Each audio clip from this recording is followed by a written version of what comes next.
சென்னை தண்டையார்பேட்டையில் 8 வயது சிறுமி மீது குப்பை லாரி ஏறி இறங்கியதில் உடல் நசுங்கி பலியாகி இருக்கிறார் சிறுமியின் புகைப்படத்தையும் பார்த்து கொண்டிருக்கிறோம். மாநகராட்சியின் குப்பை லாரி ஏறியதில் உடல் நசுங்கி காவியா என்ற சிறுமி உயிரிழந்திருக்கிறார்.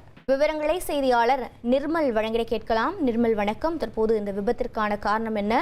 சிறுமி சம்பவ இடத்திலேயே உயிரிழந்தாரா? லாரி ஓட்டுநர் மீது என்ன நடவடிக்கை மேற்கொள்ளப்பட்டிருக்கிறது? வணக்கம். சென்னை தண்டையார்பேட்டை கைலாசம் தெருவில் உள்ள குடிசை மாற்று குடியிருப்பில் 13வது மாடியில் வசித்து வருபவர் வெங்கடேசன். இவரது மனைவி சரளா. இவருக்கு ஒரு ஆண் குழந்தையும் மற்றும் ஒரு 8 வயதுடைய பெண் குழந்தையும் உள்ளது.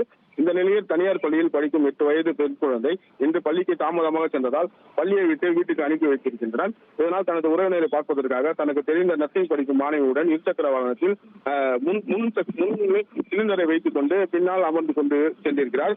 குடியிருப்பு வளாகத்தை விட்டு வெளியே வந்த போது நிலை தடுமாறி சிலிண்டர் ஒருபுறமும் சிறுமி ஒருபுறமும் வீழ்ந்துள்ளனர். பின்னால் வேகமாக வந்த மாநகராட்சிக்கு சொந்தமான குப்பை லாரி சிறுமியின் மீது ஏறி இறங்கியதில் இதில் சம்பவ இடத்திலே சிறுமி உடல் நசுங்கி உயிரிழந்தால். விபத்து குறித்து அங்கிருந்து விசாரித்த போது கைலாசம் தெரு இருபுறமும் கார், லாரி, ஆட்டோ, வேன் உள்ளிட்ட தனியாருக்கு சொந்தமான வாகனங்கள் இருபுறமும் நிறுத்தி இருப்பதாலும் அருகில் குடியிருப்பில் 300க்கும் மேற்பட்ட வீடுகள் உள்ளது.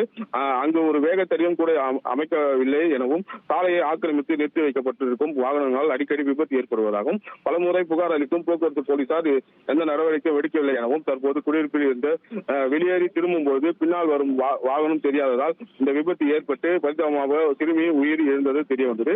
மாநகராட்சி குப்பை லாரியின் ஓட்டி வந்த ஓட்டுநரை அங்கிருந்து அவர்களை பிடித்து தர்மடி கொடுத்து போலீசில் ஒப்படைத்தனர். தற்போது வடக்கு மண்டல போக்குவரத்து இணை ஆணையர் மற்றும் வண்ணாரப்பேட்டை துணை ஆணையர் விபத்து நடந்த இடத்தில் விசாரணை மேற்கொண்டு வருகின்றனர். அங்கு உள்ள பிரச்சனைகளை அங்கிருந்த மக்களிடம் அவர்களிடம் புகாராக தெரிவித்தனர். வண்ணாரப்பேட்டை போக்குவரத்து புலனாய்வு போலீசார் வழக்கு பதிவு செய்து தற்போது விசாரணை மேற்கொண்டு வருகின்றனர். விவரங்களை வழங்கியதற்கு நன்றி நிர்மல்குமார்.